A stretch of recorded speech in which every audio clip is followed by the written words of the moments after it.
At that time, declares the Lord, I will be the God of all the families of Israel, and they will be my people. This is what the Lord says. The people who survive the sword will find favor in the wilderness. I will come to give rest to Israel. The Lord appeared to us in the past, saying, I have loved you with an everlasting love. I have drawn you with unfailing kindness. I will build you up again, and you, virgin Israel, will be rebuilt. Again, you will take up your timbrels and go out to dance with the joyful. Again, you will plant vineyards on the hills of Samaria. The farmers will plant them and enjoy their fruit. There will be a day when watchmen cry out on the hills of Ephraim, Come, let us go up to Zion, to the Lord our God. This is what the Lord says. Sing with joy for Jacob. Shout for the foremost of the nations. Make your praises heard and say, Lord, save your people, the remnant of Israel. See, I will bring them from the land of the north and gather them from the ends of the earth. Among them will be the blind and the lame, expectant mothers and women in labor. A great throng will return. They will come with weeping. They will pray as I bring them back. I will lead them beside streams of water, on a level path where they will not stumble, because I am Israel's father, and Ephraim is my firstborn son. Hear the word of the Lord, you nations. Proclaim it in distant coastlands. He who scattered Israel will gather them and will watch over his flock like a shepherd. For the Lord will deliver Jacob and redeem them from the hand of those stronger than they. They will come and shout for joy on the heights of Zion. They will rejoice in the bounty of the Lord, the grain, the new wine, and the olive oil, the young of the flock and herds.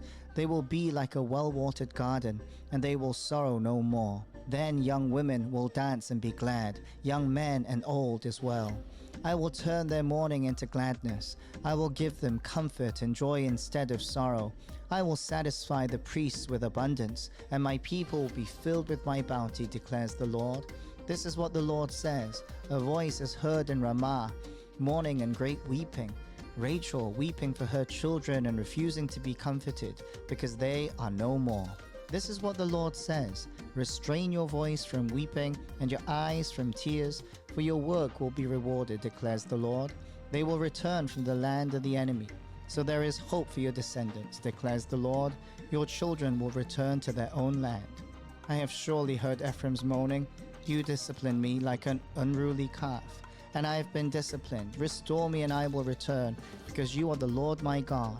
After I strayed, I repented.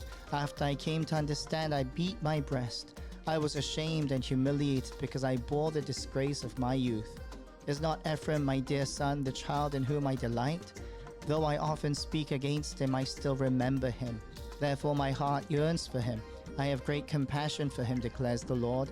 Set up road signs, put up guideposts, take note of the highway, the road that you take. Return, virgin Israel, return to your towns. How long will you wander, unfaithful daughter of Israel?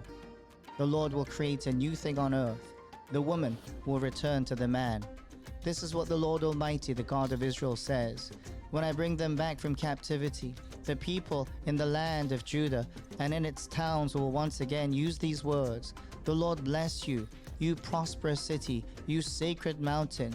People will live together in Judah and all its towns, farmers and those who move about their flocks. I will refresh the weary and satisfy the faint. At this I awoke and I looked around. My sleep had been pleasant to me. The days are coming, declares the Lord, when I will plant the kingdoms of Israel and Judah with the offspring of people and of animals.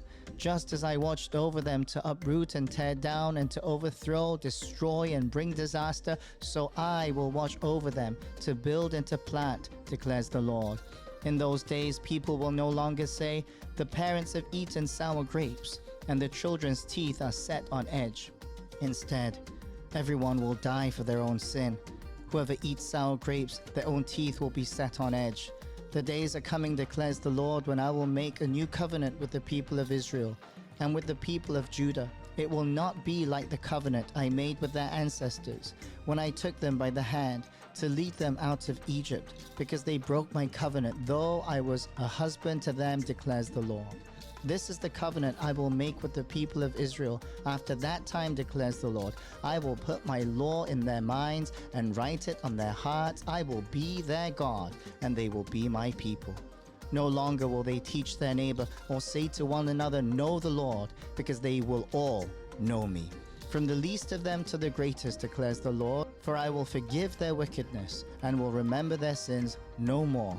This is what the Lord says. He who appoints the sun to shine by day, who decrees the moon and stars to shine by night, who stirs up the sea so that its waves roar.